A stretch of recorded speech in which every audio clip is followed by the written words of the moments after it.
primero que nada, agradezco a la organización de las mesas la posibilidad de participar en este espacio de intercambio y reflexión sobre derechos humanos y salud mental, que es un tema central en el proceso de transformación que estamos transitando como sociedad. Me pareció importante aclarar no sé si aclarar o plantear una cosa que venía pensando cuando venía para acá. Cuando escuchaba ahora a Ricardo hacer como la presentación de cada una de nosotras, digo, yo si bien estoy convocada desde mi rol profesional, creo que este tema me convoca de otros lugares también, y que tiene que ver con ser integrante de la sociedad y con ser ciudadana de este país y con otro montón de cosas. Y entonces creo que uno de los desafíos cuando uno habla de estos temas es cómo hacer interactuar justamente lo que tiene que ver con lo profesional, con lo ideológico, con lo político, con los valores. Y eso tiene que ver con todo este tema. Y en mí ha sido un tránsito en ese sentido y poder discriminar adecuadamente de qué manera esto interactúa, ¿no? Y no confundir con argumento técnico un argumento ideológico, y no para ser más válido uno o el otro, porque ambos son válidos y ambos enriquecen esto, pero como poderlos ubicar bien desde esos lugares. Me parecía importante aclarar esto antes de empezar a hablar, porque gran parte de lo que voy a decir tiene un poco como de todas estas perspectivas. Entonces, bueno, el contexto de revisión de la situación de la atención de salud mental y la propuesta de una nueva legislación sobre salud mental sustentada en un paradigma de derechos humanos propició un extenso e intenso debate de ideas y puntos de vista sobre el tema. Hay consenso sobre la necesidad de estos cambios y la orientación de los mismos, pero el desafío es lograr que los paradigmas y las normas se expresen en estructuras, organizaciones y prácticas que sean garantes de derecho, lo cual requiere un trabajo interdisciplinario, teórico y práctico, desde espacios de construcción participativos y plurales. En esta exposición me voy a referir a dos aspectos particulares del tema. ¿Cuáles han sido y son los obstáculos sociales e ideológicos para que las personas con trastornos mentales sean sujetos de derechos plenos a nivel social? ¿Y cuáles son las posibilidades y formas para la participación ciudadana en los servicios de salud? El tratamiento de la salud mental como tema de derechos humanos puede realizarse desde diferentes perspectivas, pero en todos los casos requiere articular conocimientos, lógicas, lenguajes y análisis que provienen de campos muy distintos, y estos encuentros persisten como desafíos. Como psiquiatra vemos la salud y la enfermedad mental como objetos de estudio y de abordaje técnico específico de nuestra disciplina. Nuestro accionar profesional se sustenta en una lógica técnica de atención sanitaria, según principios éticos y deontológicos médicos. Cuando pensamos en derechos humanos y salud mental, la mayoría de los psiquiatras centramos el tema en nuestra responsabilidad con los pacientes y en la condición de vulnerabilidad y alteración de la autonomía que las enfermedades graves implican, sobre todo en el periodo de agudeza. Responsabilidad técnica en brindar la mejor atención, procurando el nivel más alto de excelencia de acuerdo con el desarrollo del conocimiento y los mejores recursos accesibles. Responsabilidad de formación permanente, con actualización de conocimiento y uso de las mejores herramientas de evaluación y terapéuticas disponibles. Responsabilidad legal, con asunción de consecuencias judiciales y sociales en casos de malpraxis, sea esta por negligencia, impericia o imprudencia. Cuando el tema de derechos humanos y salud mental se plantea en otros ámbitos profesionales o sociales, se expresa en términos de justicia social, como principios que constituyen la base ética y moral de la sociedad, aunque muchas veces el discurso se focaliza en la praxis psiquiátrica cuando hablamos de este tema. La definición de derechos humanos es una construcción histórica que remite a múltiples significados. En su concepción contemporánea, los derechos humanos se constituyeron como paradigma y referente del orden internacional a partir de la Declaración Universal de Derechos Humanos del año 48. Se establecen los principios de igualdad y justicia como un acuerdo a ser respetado en los estados desde valores de universalidad, indivisibilidad y diversidad. Sin embargo, la aplicación de estos principios y disposiciones en la vida cotidiana de las personas ha sido compleja y heterogénea. La diversidad de personas y situaciones exige la especificación de sujetos de derecho en su peculiaridad y en su particularidad y necesidades propias. Las personas con discapacidad continuaron experimentando discriminación y privaciones, situaciones que buscaron atender varios instrumentos de derecho internacional, hasta que en diciembre de 2006 se adoptó la Convención por los Derechos de las Personas con Discapacidad. Amita Dhanda, en 2008, decía: la Convención introdujo el lenguaje de igualdad para reconocer tanto el derecho a la igualdad como a la diferencia. de las personas con discapacidad. Reconoció autonomía con apoyo para las personas con discapacidad, y lo más importante es que convirtió a la discapacidad en una parte de la experiencia humana. En las diversas estrategias de instrumentación de los compromisos asumidos en estos instrumentos legales, la discapacidad vinculada a trastornos psíquicos siguió siendo invisible o considerada muy parcialmente. Y las personas con trastornos mentales no acceden a muchos de los beneficios y las ayudas a las que tendrían derecho. La idea de autonomías con apoyos es más accesible cuando nos referimos a otras formas de discapacidad, como pueden ser las sensoriales o las motrices, por ejemplo, que cuando nos referimos a la discapacidad psíquica. Establecer las estrategias de apoyo necesarios para que quien padece un trastorno mental pueda ejercer sus derechos requiere comprender su experiencia vital, la naturaleza y la dinámica de su sufrimiento, en los diferentes ámbitos, de acuerdo a las circunstancias de cada momento. Es imprescindible escuchar a la persona y a su entorno para acceder a su experiencia vital, y a la vez es necesario comprender cuándo y de qué manera la situación de enfermedad puede condicionar la relación con el entorno y la expresión de su vivencia. Comprender la enfermedad mental como una circunstancia vital ayuda a la identificación de fortalezas, de capacidades y de necesidades, más allá de las vinculadas directamente a la asistencia sanitaria. Esto implica que la escucha de las personas con problemas de salud mental incluye aspectos de la vida diaria, expectativas, opiniones, intereses, integrando a la persona a la elaboración de su propio proyecto de vida, o reconociendo su capacidad para hacerlo. Esta perspectiva interpela a la práctica y propone una revisión de las formas de ejercicio de la atención en los diversos ámbitos. Para que el sistema de atención sea un contexto garante de derechos, su estructura y organización y modalidades deben asegurar la calidad de la asistencia y ser oportunidad de desarrollo personal e inclusión social progresiva, respetando las diversas circunstancias. En la experiencia internacional se propende al desarrollo de un sistema de salud que integre estructuras diversas para la atención de la salud mental, organizadas en un modelo comunitario, con una modalidad de asistencia sustentada en un paradigma de recuperación. La participación de la población usuaria en el proceso de reorientación de los servicios ha demostrado ser un factor relevante para la calidad de la atención. La continuidad de cuidados de lo sanitario a lo social requiere la articulación del sistema de salud con la red de servicios institucionales de otros sectores, recursos sociales y comunitarios.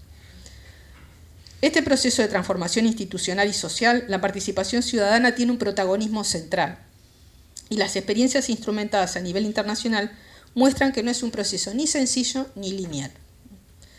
La atención de la comunidad científica y los gestores está fuertemente orientada en este momento hacia la identificación de cuáles son las buenas prácticas para la participación en los servicios, cuáles son las mejores estrategias. La Asociación Internacional de Participación Pública plantea diferentes niveles en relación a esto. El que tiene que ver con el nivel de información, dar información a la ciudadanía clara y objetiva. En este caso estamos hablando de una información que es de una comunicación que es sobre todo unidireccional y que tiene que ver con la responsabilidad de transparencia desde los servicios. Un nivel de consulta, que es justamente obtener retroalimentación desde la ciudadanía al analizar alternativas y posibles soluciones o propuestas. Estamos hablando en este caso de una comunicación bidireccional que justamente toma en cuenta la opinión de los usuarios y la solicita y la plantea como una estrategia necesaria. Un nivel de implicación que tiene que ver con involucrar directamente, trabajar con la ciudadanía durante el proceso de transformación, de propuesta y de organización. Esto ya acá estamos hablando de una participación más directa a la hora del funcionamiento de los distintos lugares. Y un nivel al que llaman de delegación o empoderamiento, que implica habilitar para el poder de decisión.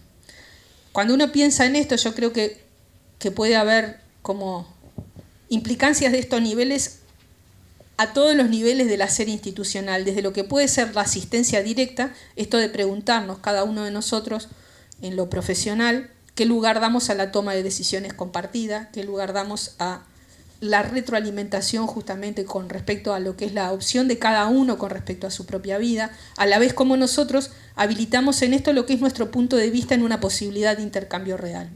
a la vez esto a nivel institucional implica lugares y tiempos específicos para la participación de la población, en el rol que a cada uno le compete, pero con un espacio muy claro de habilitar esa participación.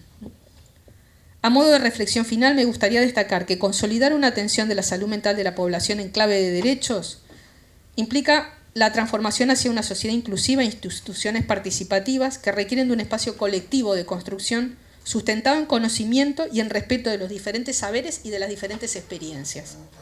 Pensar en qué podemos aportar en este momento hace imprescindible que cada uno de nosotros reflexione sobre su rol y sobre su disponibilidad a revisar conocimientos, prácticas, creencias y disposición para aportar en este proceso.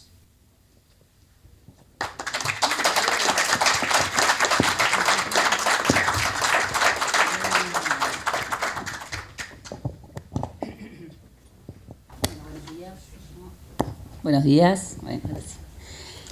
Bueno, siempre tengo dudas y agradecer cuando me invitan a estos espacios, porque la verdad que no es un momento que disfrute mucho. Pero bueno, debo agradecerte la invitación, porque es lo que indica acá el protocolo. Bueno, pensando un poco qué traer acá para la reflexión frente a esta convocatoria de salud mental y derechos humanos, pensaba que en realidad pensar la salud mental en términos de derechos humanos es casi un sinónimo, digamos. No hay posibilidad de pensar en salud mental si no tenemos garantizados los derechos humanos, las condiciones materiales de vida mínima, dignas.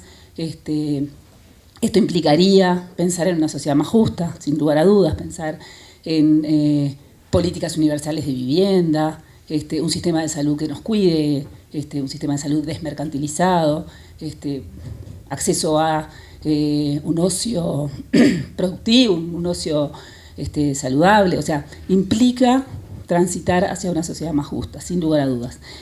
Pero bueno, me doy cuenta de que en realidad la reflexión que nos convoca hoy no tiene que ver con esto, sino con pensar cómo garantizar el acceso a los derechos humanos de las personas que transitan por alguna fractura en su salud mental, que de alguna manera transita por un episodio de enfermedad, digamos, que hace más difícil el acceso a estos derechos, a los derechos humanos en general. ¿Por qué en realidad estamos preocupados por esto? Bueno, porque claramente entendemos que una persona que transita, o cualquiera de nosotros transitando por un episodio de enfermedad mental, es mucho más vulnerable que cuando no lo estamos transitando, obviamente, y hace mucho más difícil el acceso a los derechos en general. Por tanto, bueno, estamos en realidad tratando de ver, bueno, cómo hacemos para garantizar estos derechos claramente a una población que es más vulnerable, transitoria o permanentemente. A lo mejor cualquiera de nosotros podemos en algún momento transitar por un episodio de enfermedad, y yo quiero que en ese momento mis derechos estén garantizados. Entonces, bueno, sin duda yo parto de la premisa de que hay una enfermedad, digamos, que requiere en algún momento atención, porque eso produce una dificultad en resolver los problemas de la vida cotidiana, produce un malestar, un padecimiento. Yo prefiero hoy llamarla enfermedad, posiblemente puede haber otras formas de denominarlo. Es claro que cualquier nominación o denominación construye elementos identitarios en el otro, y me parece que acá lo que nosotros tenemos que cuidar es más cómo trabajamos con esa construcción que genera en el otro esa nominación, que no nominar, porque eso invisibiliza. No reconocer que existe una enfermedad que requiere atención, invisibiliza y nos coloca como en mayor riesgo. Entonces, bueno, parto de la idea de que hay momentos que las personas tienen alguna dificultad que requieren atención de atención, discúlpenme, estoy tratando de leer y me pierdo. Henry Hay decía hace bastante tiempo que las enfermedades orgánicas son amenazas a la vida y las enfermedades mentales son ataques a la libertad. Bueno, ¿por qué? Bueno, porque claramente es mucho más difícil la toma de decisiones y el resolver las cuestiones que tenemos que resolver para todos los días cuando transitamos por algún episodio que nos altera nuestra psiquis. Desde mi disciplina, el trabajo social, nosotros podemos percibir claramente las dificultades que se presentan a la hora de poder garantizar una mejor calidad de vida de las personas con las que trabajamos. Porque nosotros no trabajamos con la enfermedad mental, nosotros trabajamos con las personas como portadoras de derecho. Y nuestro eje, yo creo que tiene que estar puesto ahí, en la persona como portadora de derecho. Y bueno, yo creo que contamos hoy con un modelo de atención que continúa siendo altamente fragmentado, donde no hemos logrado los espacios de protección necesarios para las personas más vulnerables, para tener una inserción comunitaria sostenida, y necesitamos trabajar para lograr una adecuada articulación entre todos los actores, en general, la familia, los usuarios, los distintos técnicos y especialmente el resto del mundo, las personas que nos tienen contacto con este tema y que son las que van a posibilitar la inclusión real de las personas que tienen alguna dificultad.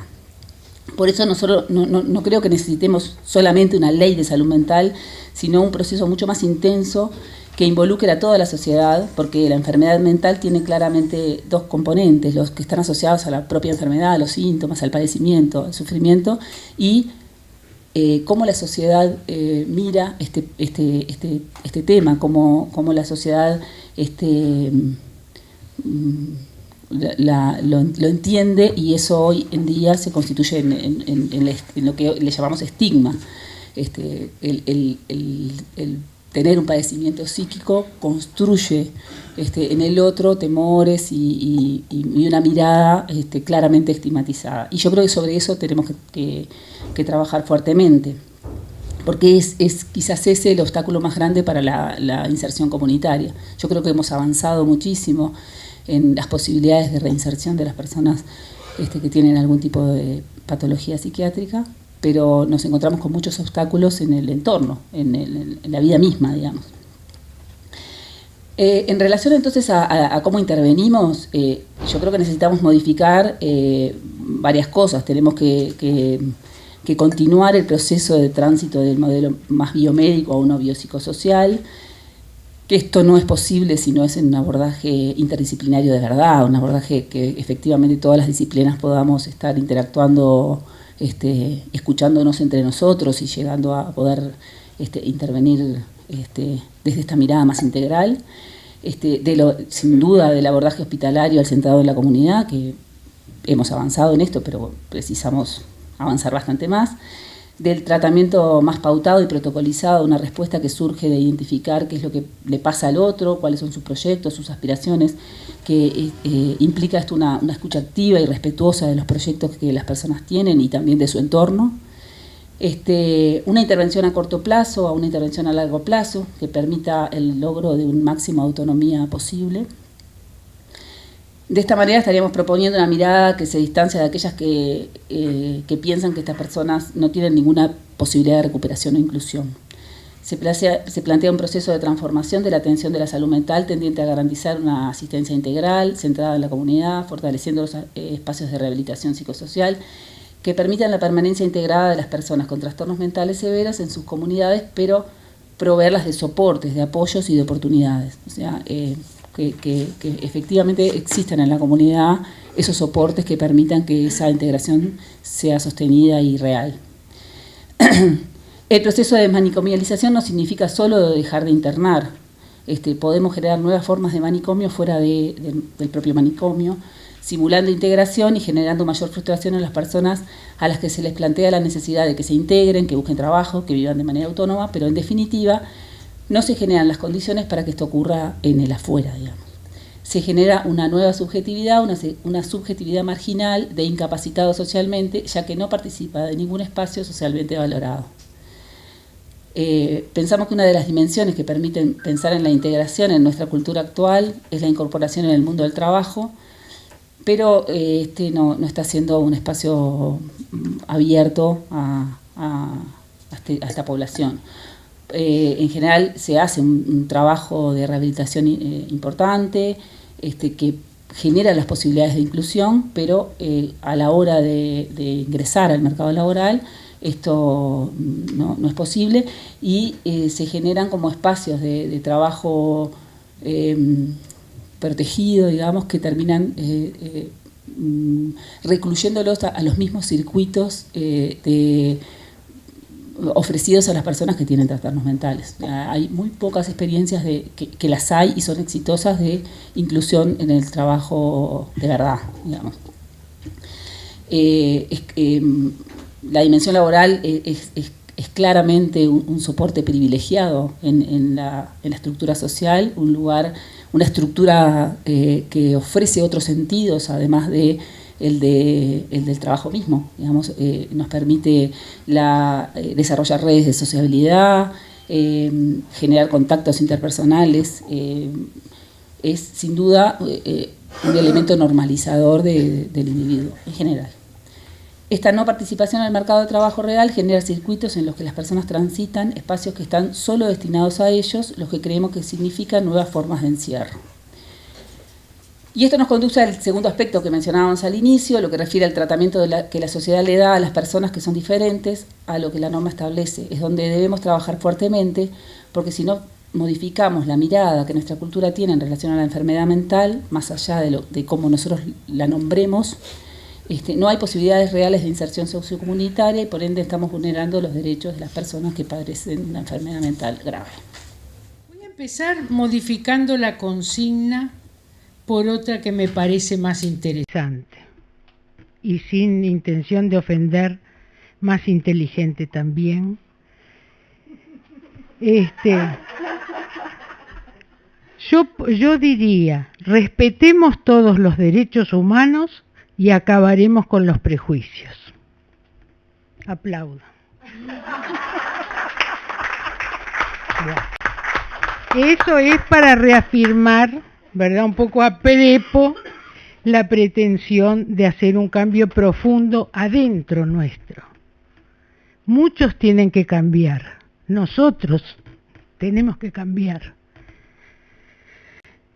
Y de eso se trata. Perdonen, yo me emociono, los que me conocen, por eso yo no quise dar un largo currículum, porque yo soy una figurita recontra conocida. Entonces, entre lo malo que tengo, es que me emociono, pero bueno. De todas formas, tenemos que alegrarnos por todo lo que hemos reflexionado sobre las obligaciones y los derechos en salud mental. Pronto, si hacemos las cosas bien, llegaremos a pensar solo en salud integral, sin más clasificaciones peyorativas y con menos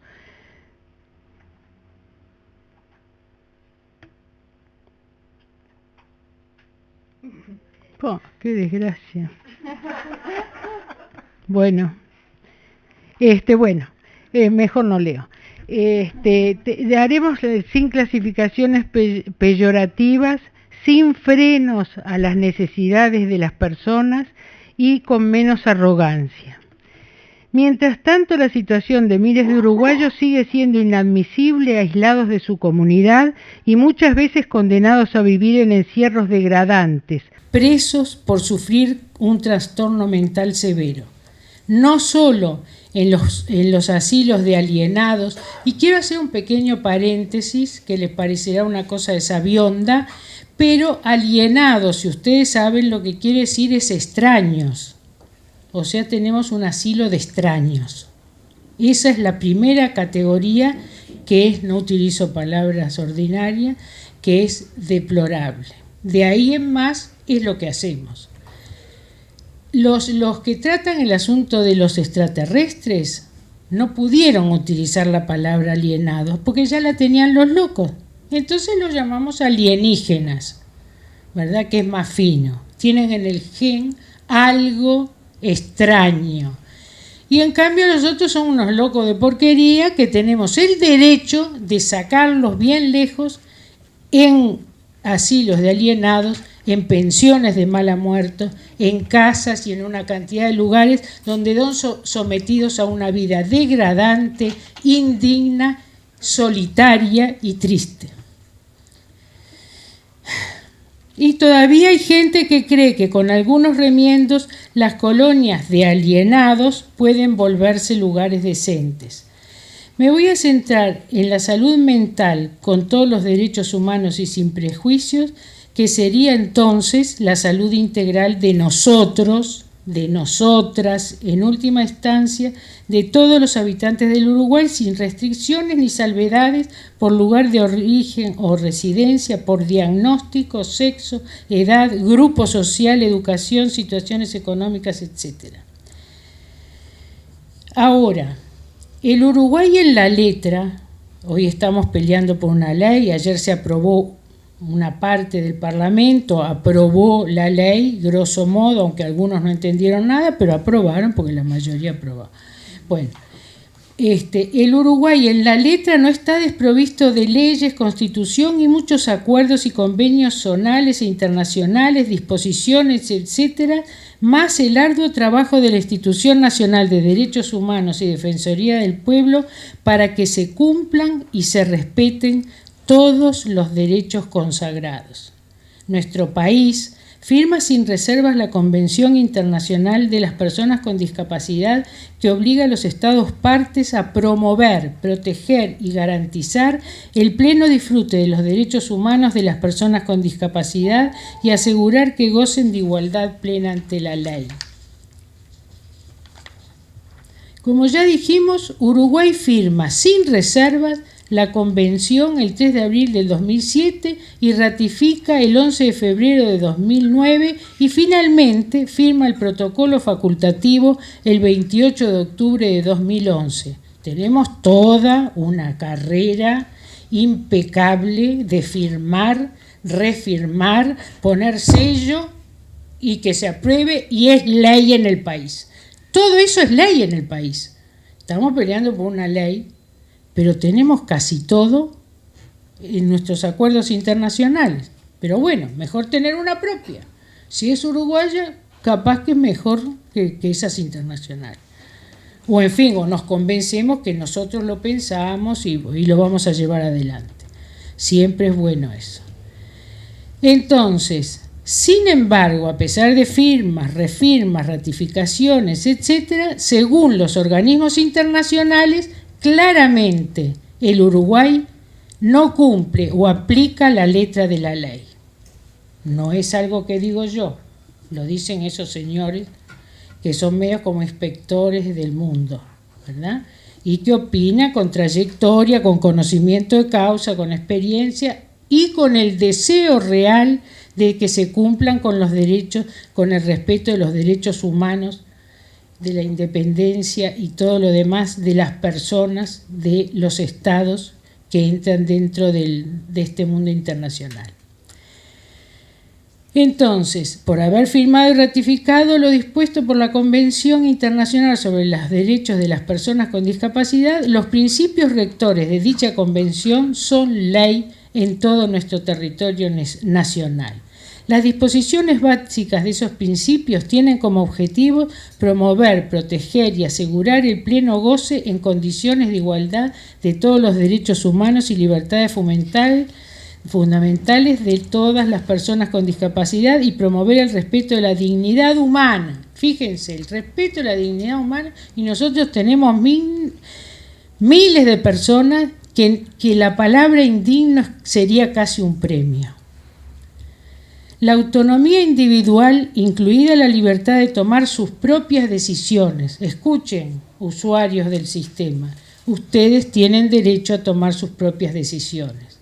Si tienen dificultades con la toma de decisiones, tiene que haber asesores que no tiene que ser exclusivamente su médico tratante y el familiar que opina y demás, ¿verdad? Porque ambos son una parte del asunto y uno, para ser independiente, necesita elaborar un pensamiento independiente y encontrar personas que nos ayuden, si no tuvimos la oportunidad en la vida misma, en el transcurso de nuestra vida, de hacerlo, tener ahí la oportunidad de tener asesores que nos ayudan a pensar sobre las cosas que nos conciernen. Entonces, también promueve la independencia y autonomía, la no discriminación, la participación inclusiva plena. Bueno, todo es parte de los derechos que dijeron aquí mis compañeras y que todos, por lo menos en la letra, conocen. Dentro de todos esos derechos también están el derecho a la vivienda, a viviendas según las condiciones de esa persona, viviendas colectivas pero con números reducidos, a viviendas colectivas de pocas personas que se consideran compañeros y comparten gastos, vida y amistad. El derecho a un trabajo de calidad, porque también hay un problema. Muchas veces decimos nosotros que tenemos unos programas protegidos de trabajo. Y esos programas protegidos de trabajo se reducen a programas de poca calidad. Realmente se considera que esa persona, por el simple hecho de estar ocupado, aunque sea casi limosneando, está trabajando y ya con eso es más digno. Y yo digo, sí, mejor que estar encerrado, mejor que estar desclasado es. Pero ¿por qué no arriesgarnos a más? ¿Por qué no generar espacios de educación real, pero educación inclusiva, pero de alguna manera exclusiva para aquellas personas que tienen otros tiempos para comprender, otros tiempos para asimilar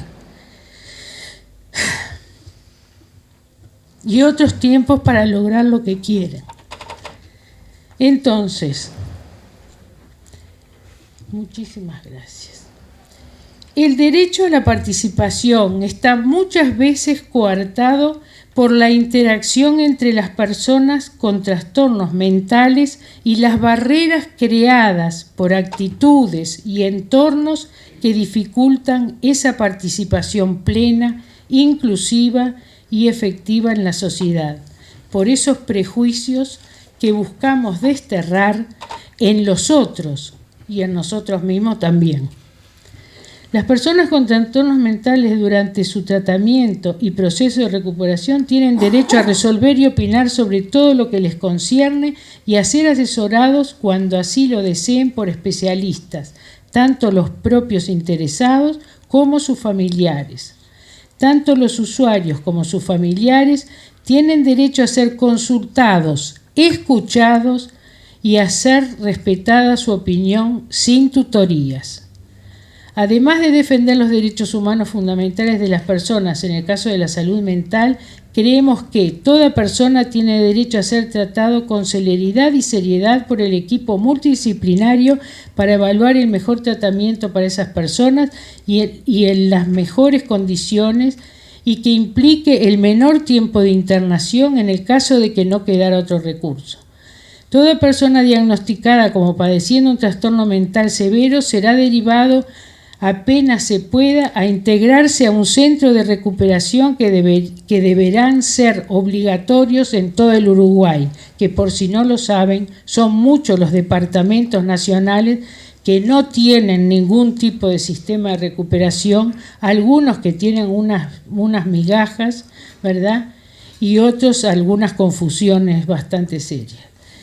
Desde la primera consulta, la etapa del diagnóstico, forma de tratamiento, medicación, internaciones, etc., así como su ingreso a un centro de recuperación y lo que en ese centro desarrolle, deben constar en una ficha personal con carácter biopsicosocial que será llenada y evaluada de acuerdo a un protocolo estandarizado.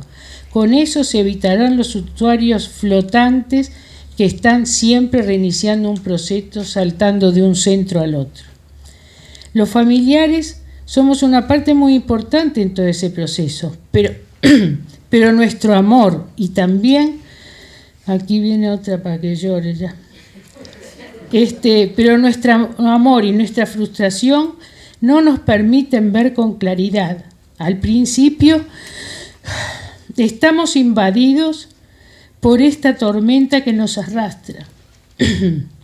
Tenemos que serenarnos y buscar ayuda, exigir ayuda y no solo autoayuda. Tenemos que entender, necesitamos entender. Y nuestros familiares necesitan que entendamos.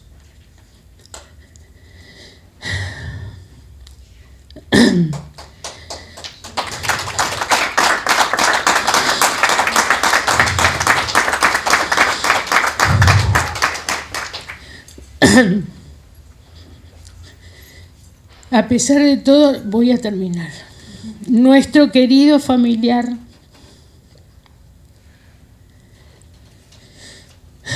no se ha muerto.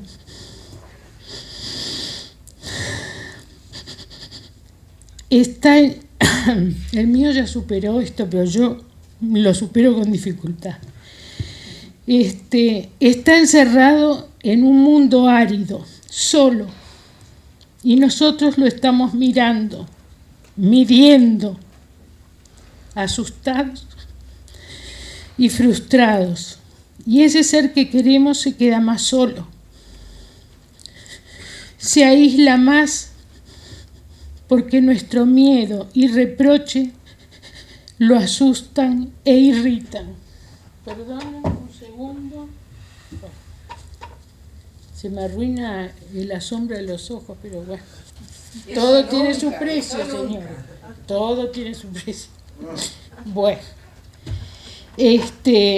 La tendencia de los familiares, nuestra tendencia, a veces, o durante el principio, es a creer que tenemos una misión, contener y supervisar su vida, esa vida que vemos dolorosa. Lo hacemos por ellos, decimos, pero eternizamos sin quererlo la dependencia. Por la necesidad de una salud mental con todos los derechos humanos y sin prejuicios, creemos que la Institución Nacional de Derechos Humanos y Defensoría del Pueblo debe ser parte fundamental de este proceso y sobre todo del órgano de revisión que sirva para mantener un control experto, multipartidario, polifacético de los derechos humanos y también para que sirva de alguna manera para cambiar en estas autoridades y sobre todo generar nuevas autoridades que no han conseguido implementar nada que vaya preparando el futuro de que tanto hablan y de que tanto estamos hablando. Bueno, y cierro diciendo nada sobre nosotros sin nosotros.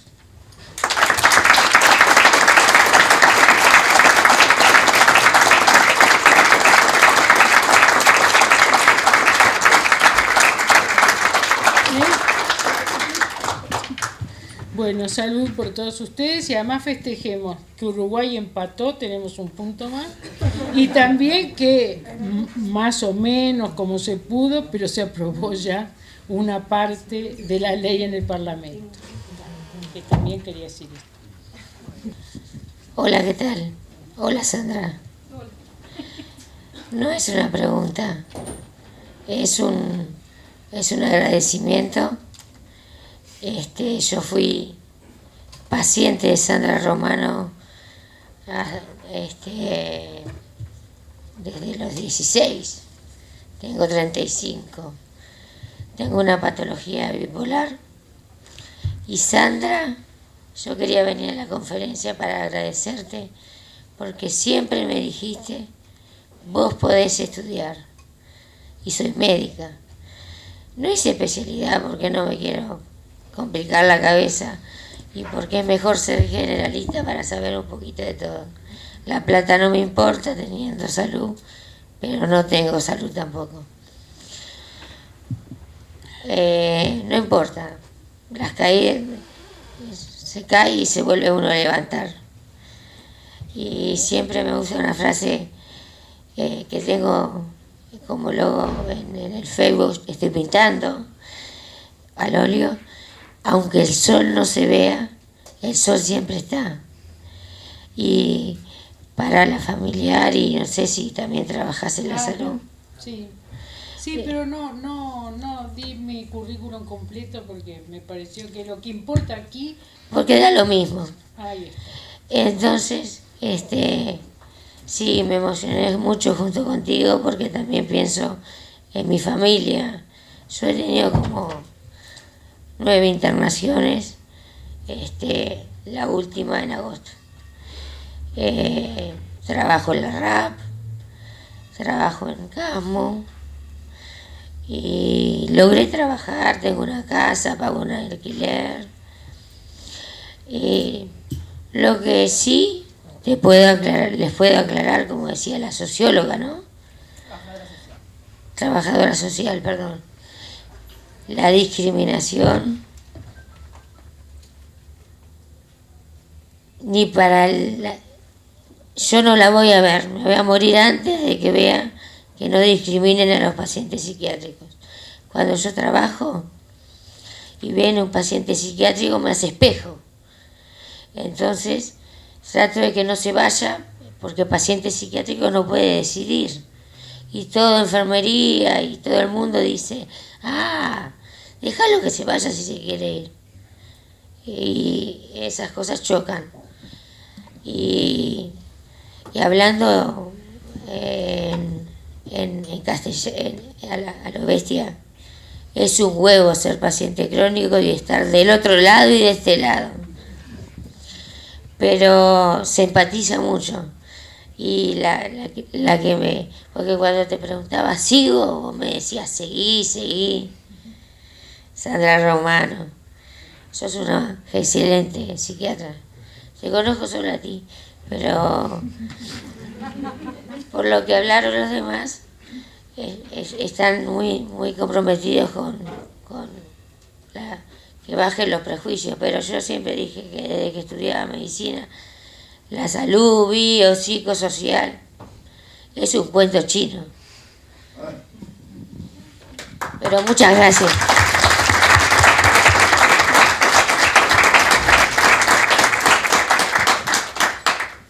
Hola, buenos días. Yo soy familiar y quería hacer más bien algún apunte de lo que hablaron ustedes. Bueno, conozco por lo menos a Ana y a ti también, las conozco, haber estado juntas. Hay una cosa, 2 o 3 cosas quería decir que bueno, pueden servir de aporte o no, que tiene que ver con mis reflexiones a lo largo de mi experiencia como madre acá y en Argentina. Empezó en Argentina y después siguió en Uruguay. Algunos de los problemas que se sufren como paciente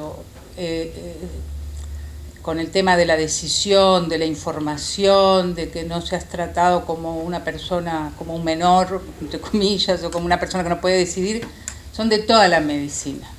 Y tampoco creo que eso sea culpa solamente de los profesionales. Hay una cuestión de mayor o menor sensibilidad y uno encuentra en todas las especialidades gente que es sensible y respetuosa y que no lo es. Pero creo que el cambio de paradigma que le llaman o de manera de encarar el tema es algo social, que uno puede, el ser capaz de decir, bueno, yo decido sobre mí, es algo que se va adquiriendo, se puede adquirir en la familia, en la escuela, y el médico también va, en la medida en que las personas, sin agresión, porque creo que parte ahora de que hay con la agresión con los médicos, un poco tiene que ver con eso también, que hay una manera de mirar distinta y que no somos capaces de encontrar las formas de comunicación.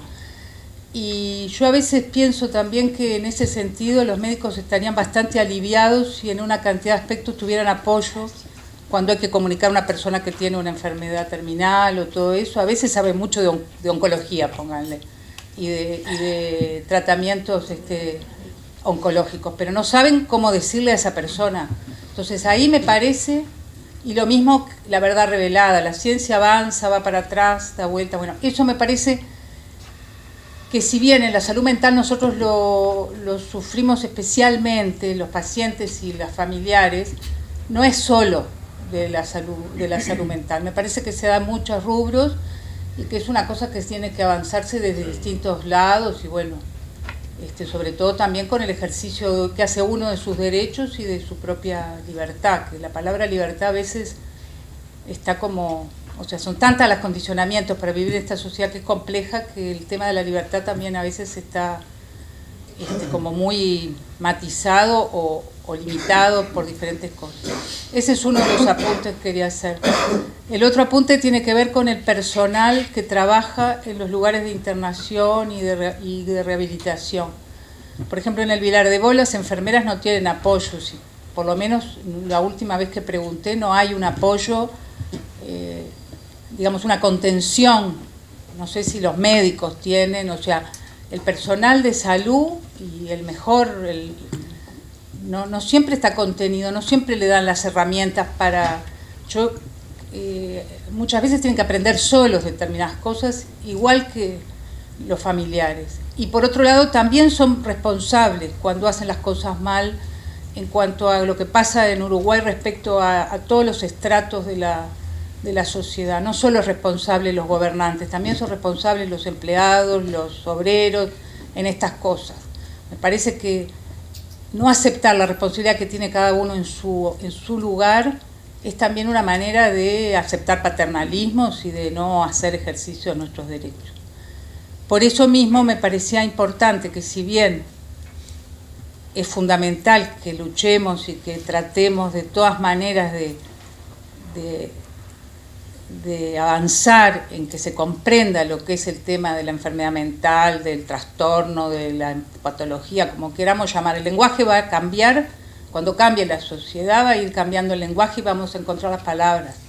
Ahora estamos en ese mareo, no nos tendríamos que pelear por una palabra, porque los que estamos en esto, en esta sensibilidad y en estas ganas de cambiar las cosas, terminamos a veces haciendo lo que llamo guerra de pobres. Nos peleamos entre los que estamos de acuerdo y eso no ayuda. Y por ejemplo ha pasado en organismos de familiares, por ejemplo en Argentina, respecto al tema de la represión de desaparecidos, o eso, que terminan los familiares gastando su energía en cosas negativas que no lo ayudan ni siquiera a superar su sufrimiento. Entonces, en ese sentido, los derechos, otro apunte que me parece importante y que yo lo fui descubriendo como familiar, y que es que la persona que sufre un trastorno o una discapacidad, además de derechos, tiene obligaciones. Y que me parece que eso es también algo de reflexión. Porque si nosotros, esto lo digo sobre todo desde la familia, pero supongo que también es desde otros lugares se tiene que ver, nosotros vamos haciendo un camino difícil y muchas veces solitario de saber qué podemos pedir, qué podemos exigir. Por ejemplo, con el trabajo. Podemos tener un hijo que trabaja y gana bien en la adolescencia o en la primera juventud, y otro que no, más o menos, porque tiene esa discapacidad. Entonces, la forma de vida tiene que ser igual, no podemos discriminar a un hijo o al otro, eso es así. Pero también cuando ese hijo que tiene esa patología puede dar algo, puede hacer algo, nosotros tenemos que tener una exigencia y que pueda ver que también tiene obligaciones. Me parece que eso a veces, en nuestras ganas de proteger, en nuestro dolor y en ver que esa persona sufre, como decías tú, toda esa discriminación, a veces protegemos excesivamente a nuestros familiares. Comprensible, lo hacemos con hijos que no tienen patologías, pero bueno, el mundo es difícil, hay que caminar en eso, y el aceptar y el hacerles ver sus obligaciones me parece que es una cosa, por supuesto, con todas las comillas que quieran poner pero me parece que eso también es algo sobre lo que tenemos que reflexionar los familiares. Por supuesto que el reclamo de que se cumplan los derechos, como cualquier colectivo, lo tenemos que hacer, y lo hacen personas con mucha fuerza, hace mucho, organizados como familiares, cosa que yo contribuyo en mi medida, pero no estoy en la organización. Nada más.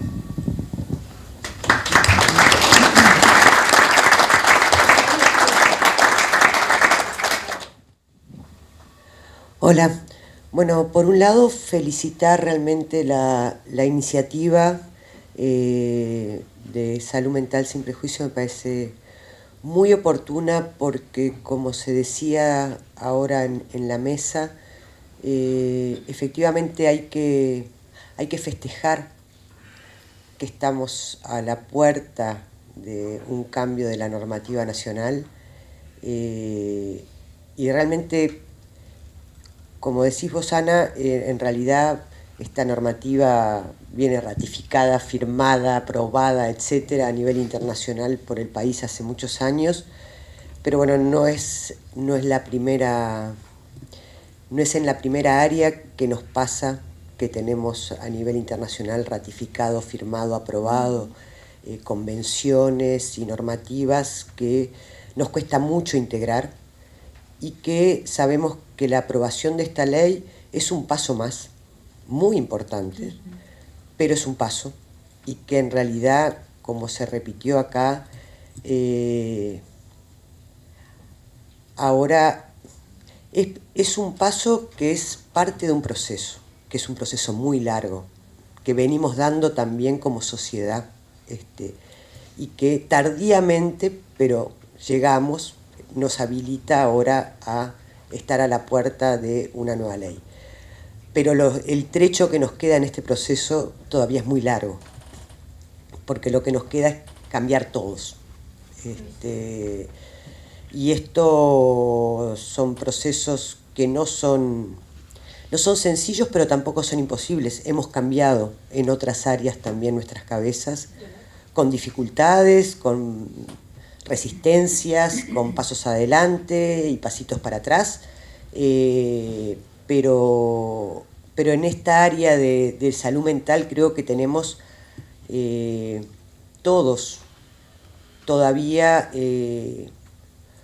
muchos prejuicios, muchos miedos, porque es un tema que despierta miedo, que despierta incertidumbres, que creo que en parte despierta todo esto porque, como bien reiteraron ustedes, el tema de salud mental es un tema que nos involucra a todos, y que todos transitamos por momentos de quiebres en nuestra salud mental, de diferentes magnitudes, en algunos casos pasajeros, en otros casos más crónicos, pero que es algo que todos estamos, lo tenemos al lado, y que nos da más miedo que otras enfermedades que también todos potencialmente podemos transitar, padecer, etc.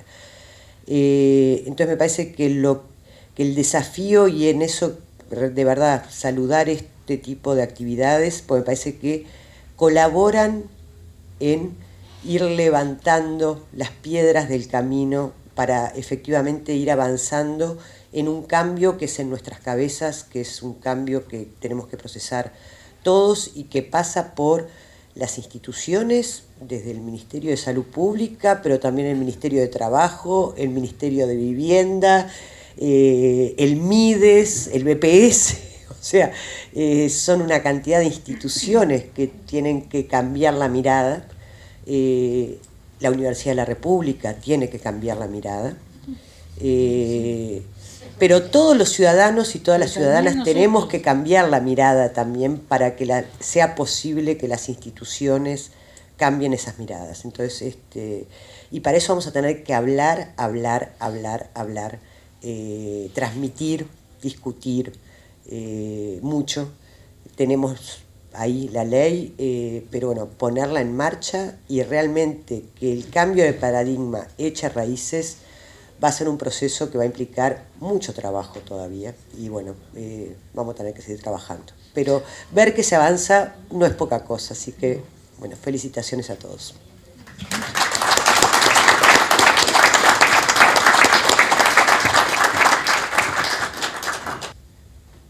Es solo una frase. ¿Quién dijo que en la locura no hay cordura? ¿Y quién dijo que no se puede? Y quería decir, para que aprendí yo, que hay que